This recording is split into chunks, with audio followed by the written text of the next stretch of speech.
everyone, my name is Lisa Abbey. Welcome to my home.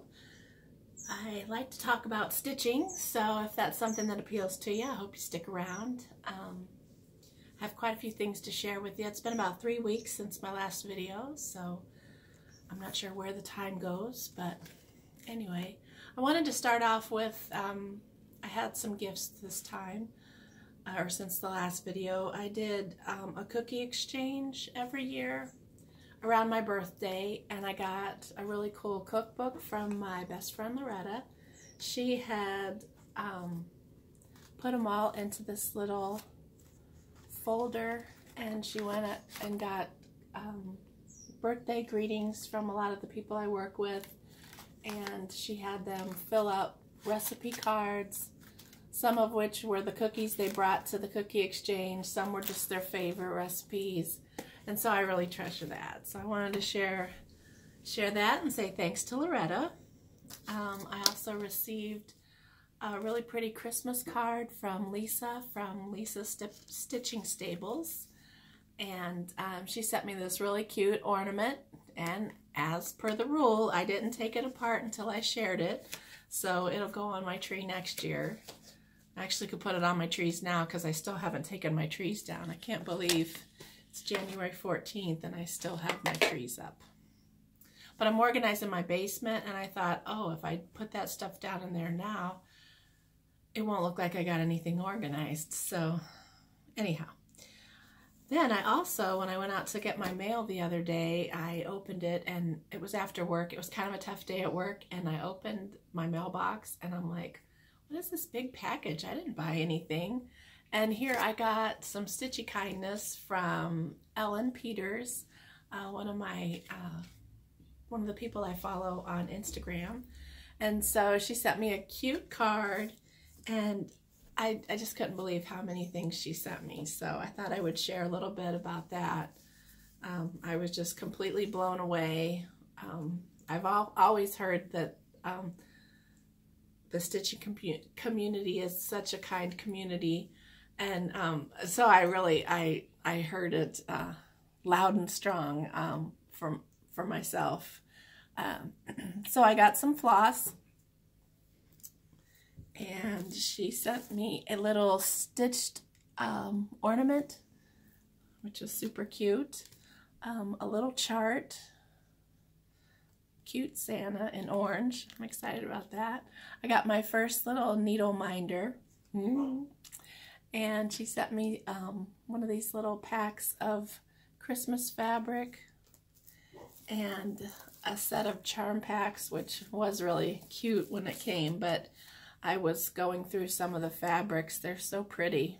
Let's see if I can share some of them. She sent me a little project calendar, and probably the funnest thing was excuse me, she sent me a panel from Buttermilk Basin, which I had seen on some other channels, and I thought, oh, that's cute, and I have one now. So I kind of think I'm going to do it as a little throw for my couch, and I thought, you know, some of these colors would look cute. So I'm going to make some kind of blocks to go at the top and the bottom, just to kind of make it a little bit longer, but just a little cute throw, just to cover your lap up when you're trying to stitch. But I was so excited about that, so I just want to say a huge thank you to Ellen, and I just can't believe it. Thank you so much. I was able to get quite a few things finished this last time. That was part of my goal, was to try to get some of my projects, like some of them was started at Stitch Mania. So I thought, well, let's just try to bust some of these out. Now this one wasn't a Stitch Mania start. I think I started it on Thanksgiving. And so I think it's on a 36 count. I didn't use the called for colors.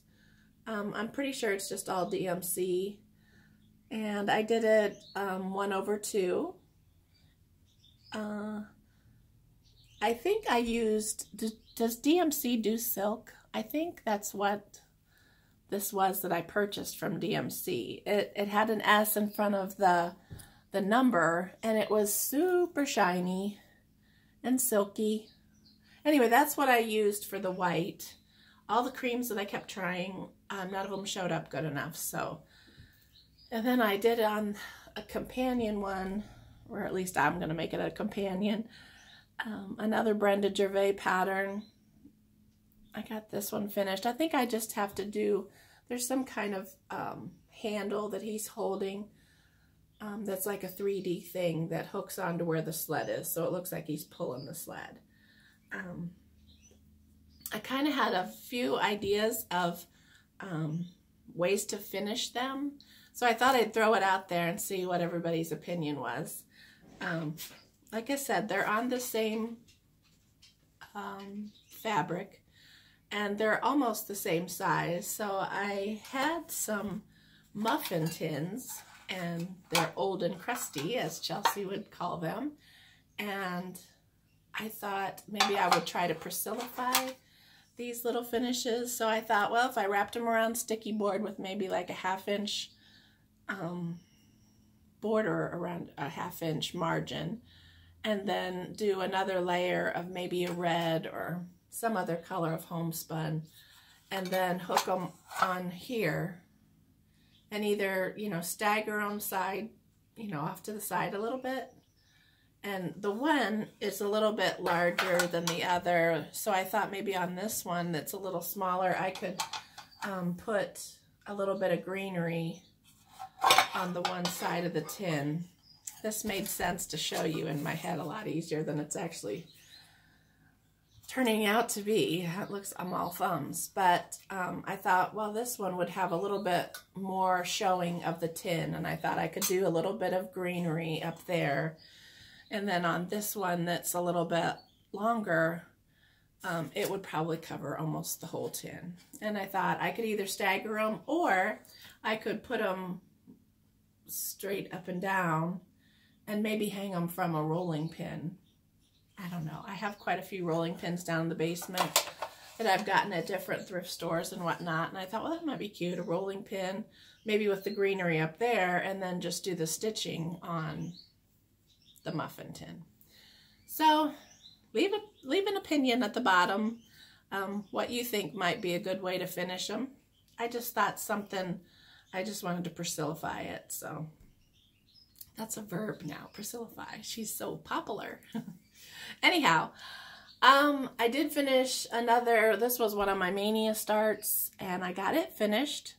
And I used that same kind of DMC that I'm assuming is a silk. I guess I should have found out what I was talking about before I started talking about it. But anyway, yeah, it's just you guys. You'll understand I'm a ding-dong. Anyhow, I used it's like a gold color, which is really kind of hard to see, but I used that in the windows, so it would kind of look homey and like the lights are on. And I used the black with the black birds, and then I used a blue one also in the flowers and in the flower on the roof. So, but overall, I love how it turned out. I used my own colors. I want to say it's a 28 count, and I did it 2/2, which to me seems a little bit bulky now. I really like the dainty look of just doing 1/2, but I had already started it and had most of it done with 2/2, so I just continued it. Now this I think I'm going to put in a frame, and I have the companion piece that I want to do. That's the little, I don't know if it's a box or a drum, but it has a bird, and I thought I would do it in the same type of fabric, the same color scheme, and do the same colors of floss on it. It is going to be one of my items that are in my Stitch 9 challenge. I don't know if you've heard about, I'm sure you have. It seems like everybody's talking about Farm Girl's challenge that she put out to finish 9 whips in 2019. So the companion piece to this is one of my pieces I posted in there. So if you're interested in finding out more about it, it's hashtag Stitch9Challenge. Excuse me.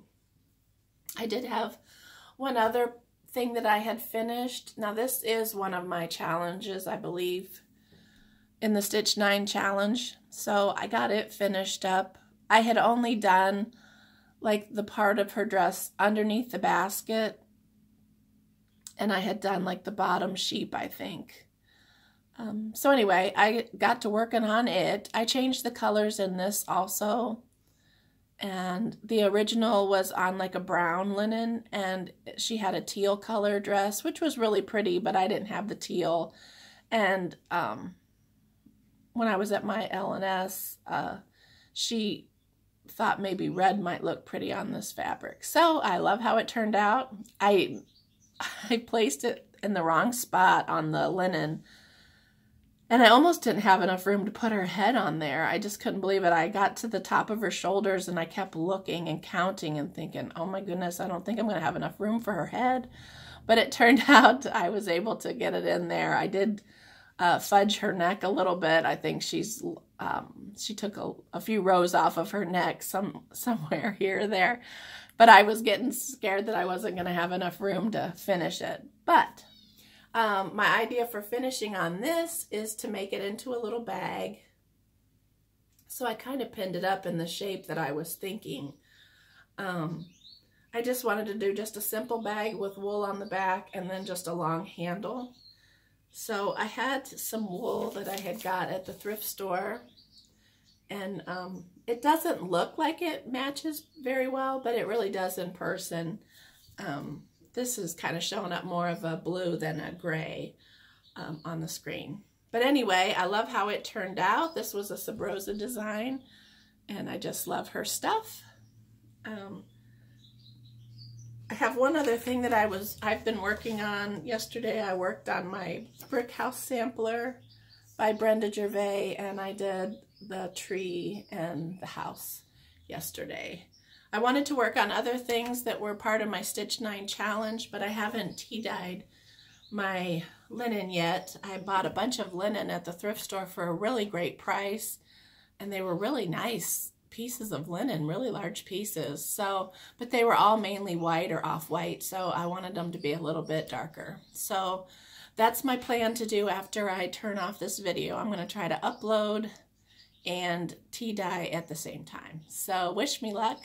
Hopefully I don't forget about it, as some other people have mentioned on Instagram, and singe their linen a little bit. I'm hoping it doesn't get too dark on me. Thank you for joining me. I hope you all are having a wonderful beginning to the year. I'm going to try to do another video a little bit sooner so that I have a little bit more time to talk about things. I only do 15-minute videos, even though Pam from Stitching Between the Lines has tried so many times to help me out on that process. I'm still chicken to try that. So anyway, maybe that'll be another goal too, to try to learn those things so that I can talk more than 15 minutes. But anyway, thanks for joining me. I hope you have a wonderful day and try to do something fun. Bye.